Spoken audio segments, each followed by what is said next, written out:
Hi, everybody. I'm Brittany Lewis, a breaking news reporter here at Forbes. Joining me now is Congresswoman Nancy Mace. Congresswoman, thank you so much for joining me. Yeah, and thanks for having me and talking about this really important subject. Of course, and just for background, I reached out to your team at the beginning of last week for a wide-ranging conversation on the election, President-elect Donald Trump's cabinet, as well as the House Oversight Committee's UFO UAP hearing, which are all topics I still would love to hear from you on. But before we get to them, you made national news this week for introducing a resolution that does not allow, quote, members, officers, and employees of the House from using single-sex facilities other than those corresponding to their biological sex. So I would love to touch on that first. Why did you introduce a resolution? Well, this is about women's rights. At the end of the day, do we as women have rights or do we not? And this is a question that must be answered on Capitol Hill because we have someone coming in, a member-elect, who is threatening to use women's private spaces. And I'm a survivor of rape. I have PTSD from abuse that I have suffered at the hands of a man. And I know firsthand personally how vulnerable women and girls are in private spaces. And women's rights are human rights. And I'm not going to forfeit my rights as a woman or any other women's rights for 1/2% of the country who have a perverted view of sex, gender, and identity. And I'm not, I am someone, I'm not an extremist. I'm literally getting death threats over this issue. I've got men dressed up as women who are threatening to kill me because I don't want a penis in the bathroom stall next to me, because I don't want men watching me undress in a changing room or a locker room. Like, it's sick, it's perverted. And at some point we have to draw a line in the sand. And I'm very socially sensible. I voted for gay marriage not once, but twice. And I have voted and put legislation forward to protect LGBTQ rights. But at some point it goes too far. And I stop with penises in my personal space. I'm a hard pass on that. You've said that the timing is no coincidence here. Are you saying that Congresswoman-elect Sarah McBride is a threat to you or women? Absolutely. Any man who wants to force his junk into the bathroom stall next to me or in a dressing room watching me, that is an assault on women. And I can tell you, as someone who has survived sexual abuse and sexual violence, it absolutely is a trigger. Just the idea of a man being in my personal space is a threat to me, and it's a threat to women everywhere. It's assault. And it's not going to be something that I'm okay with. And if Democrats, the far left, wants to continue to isolate moderate and centrist Democrats, we will welcome them to the common sense Republican Party. Congresswoman, I obviously want to note that there are no reports of Congresswoman-elect Sarah McBride assaulting anybody. You're saying you're a champion for women's rights. New York Mag posted this argument, though. Quote, Nancy Mace is so threatened by transgender lawmaker Sarah McBride that she's having her blocked from bathrooms in the Capitol. Yet Mace endorsed Trump cabinet picks Matt Gaetz, Pete Hegseth, and RFK Jr., who have been accused of sexual misconduct. What's your reaction to that argument? Well, the mainstream media wants to be and play judge, jury, and executioner on individuals that haven't been charged with a crime, let alone indicted and found guilty in a court of law. So, civil liberties are a thing in this country. Women's rights are a thing in this country. I do support Trump's nominees, and I'm someone this is just about common sense. And I'm going to say again, I'm going to repeat it.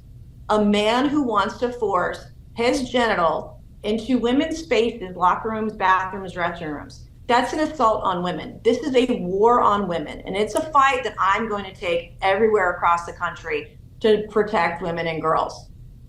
Congresswoman Sarah McBride does use she, her pronouns. I'm going to honor that. There's no data here to suggest that trans people use the restrooms of their choice increases crime. So what do you say to critics that say that this is a waste of time, this is a waste of Republican capital, because to your point, this is only a fraction of the population? Right, and we're not going to strip women away of their privacy or of their rights due to 1/2% who have a mental illness. And the mainstream media, you guys want to call her a trans woman. A trans woman is still a man. He was born with male genitalia. He is a biological man. And this is science. I'm saying trust the science, protect women's safety, protect women's security, protect women's privacy. I'm not going to allow a man into my personal and private space. Like this makes women who are already vulnerable to abuse even more vulnerable. There are stories all across the country about biological men being in women's restrooms and women getting assaulted, and it's just the idea of a man's penis. Wait, where are those stories? I want to interrupt you for a second. Where are those stories? Because there's no data to suggest that when trans people use the bathroom of their choice, there's an increase in crime. So where's the data you're seeing? Let me be very clear. You can go back to Loudoun County, Virginia, where a young woman, underage girl, was assaulted by someone who had gender dysphoria. Okay, it was in the women's bathroom. And I want to be very clear. McBride doesn't get a choice in this. Men don't get to force their way in, force their junk into women's restrooms, or locker rooms. I will stand in the way of anyone who says this kind of policy is okay. It is not okay, not on my watch. I will die on this hill, and I will fight for every woman and girl to ensure that their rights are protected, period, full stop, end of story. This obviously sounds like a priority for you. You've been called anything from a bully to transphobic over the language you're using surrounding this issue. House Speaker Mike Johnson said he wants to treat everybody with dignity. So have you talked to him yet about this? Absolutely, I have, and he has assured me that women's rights will be protected in the House Rules package for the 119th Congress. And as Speaker Mike Johnson says, every member should be treated with dignity and respect. My question today is, are women on the Hill, are female members of Congress, are we going to be treated with dignity? Are we going to be treated with respect? Are we going to be forced to swallow the idea that a man can be in our dressing room? I'm not. I'm absolutely not. And I'm going to take it to anyone who thinks otherwise, because I think if you agree with that policy, you're crazy.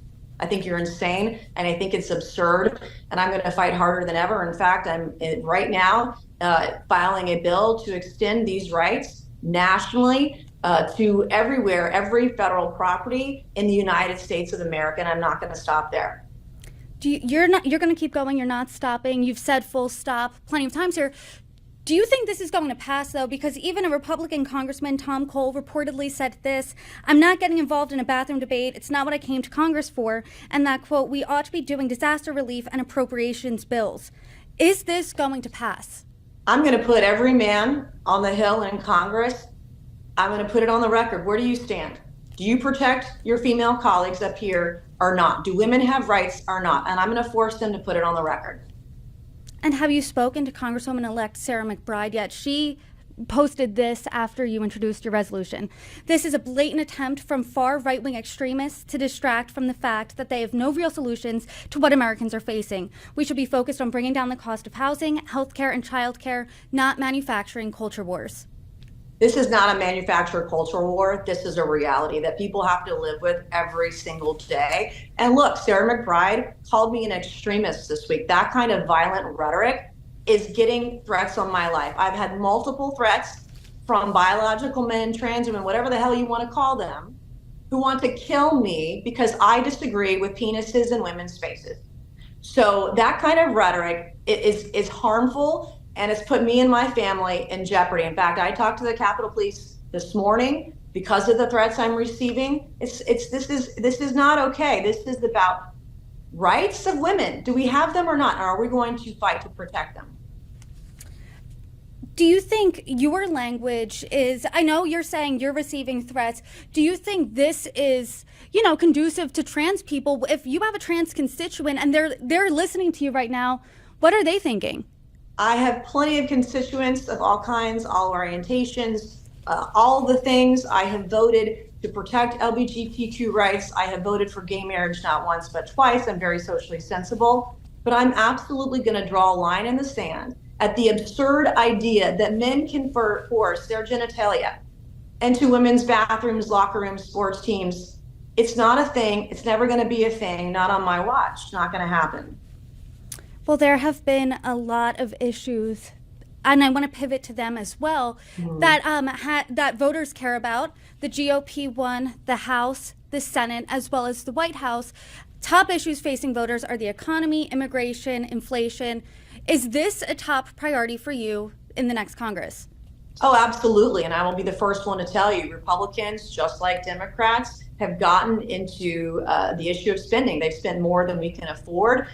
Debt is spiraling out of control. Look, just last year, Republicans put forth a debt ceiling bill that had no ceiling on the debt. Illegal immigration was on the ballot in November as well, and we need to deport those who are here illegally. In fact, I had a bipartisan bill to deport criminal illegal aliens earlier this year, where 51 Democrats voted for it. But the worst of the worst, these are criminal illegal aliens who rape and murder women and girls, who are pedophiles. Those should be the first ones to go and be deported. Also, what was on the ballot were women's rights. We need to make sure that we protect women and girls in every way, shape, or form that we can. I intend to work on all of these very important issues. I work on animal rights too. I work on cannabis. I work on environmental issues. So women are able to lead and walk and chew gum at the same time.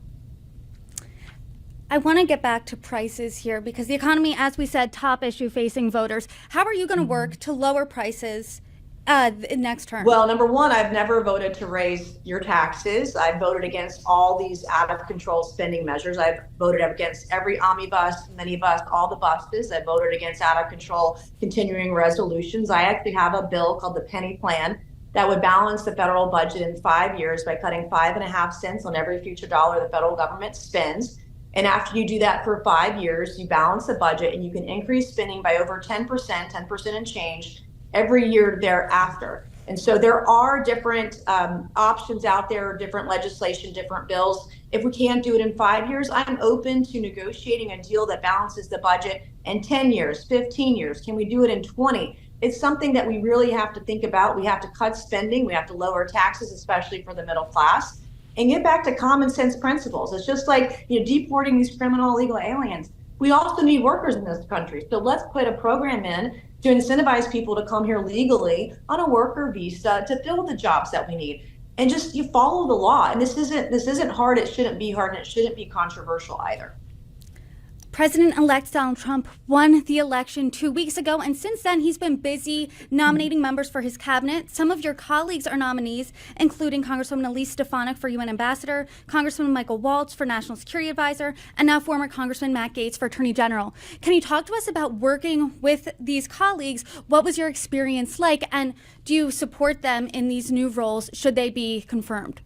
I support all of Donald Trump's nominees. I think you've got people that can go into the administration and be disruptors. And when I hear about bureaucrats who've been in those positions for decades threatening to quit because so-and-so might get appointed, I'm here for that. I think we need a shakeup in the federal government. And if people want to quit over Trump's appointees, let them leave the federal government. You haven't been doing a good enough job in your position over the last decade or two. Don't let the door hit you on the way out. Let's get new people in, fresh faces, people that will put American citizens first. I think this is a great idea. Congresswoman, this next topic is a hard left turn from everything we've been talking about, but you participated in the House Oversight Committee's UFO UAP hearing last week. Can you talk to us about that?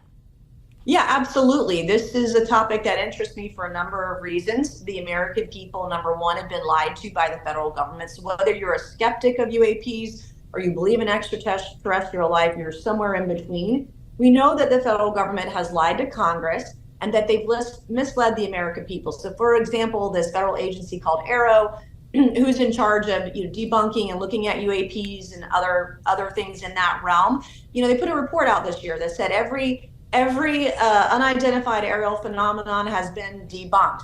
Well, statistically, that just can't be true. It's not zero. We know that there are going to be unexplained things that might be a sensor that's broken or another issue, just natural phenomenon that can't be explained. So just right off the bat, that the federal government is lying. And then there's a second part about overclassification. The American taxpayer should know how many dollars of theirs are being spent on these programs. Is it 1 million? Or is it 1 billion? And if there's no there, if these programs don't exist, why hide that fact from the American people? Why hide how much money taxpayers are spending on this? And then there's also the allegation that there's a crash retrieval program, that individuals are being compensated by the U.S. government for injuries as participating in those crash retrieval programs. And then, of course, the third part is a national security issue. So if there's advanced technology, one, do we have it? Do our adversaries have it? Are we winning the arms race? There are just a lot of questions that Congress has been left in the dark about, and so too the American taxpayer. And I think some disclosure, even a controlled disclosure, would be good for the American people. There's no reason to hide the dates when these UAP experiences happen. They shouldn't hide footage. It shouldn't hide the amount of money we're spending. And these are all very vanilla. Taxpayer 101 should know just the basics. There are a lot of questions, as you said, that need to be answered regarding this, but how far are you going to push this issue, especially next term in Congress? Well, again, I think, the Senate is going to have a hearing about UAPs in December. I hope that this conversation will continue. I know myself and others are working on legislation to protect whistleblowers. We saw what they did to David Grush. They said David Grush is not a credible witness for Congress, and said, he had no idea what he was talking about and discredited him. And then just weeks later, violated his medical privacy, tried to smear him over medical issues. So if David Grush was wrong, why go to such great lengths to smear a congressional witness? It just doesn't add up. Congresswoman, I appreciate the conversation today. Thank you so much for joining me. Yes, of course.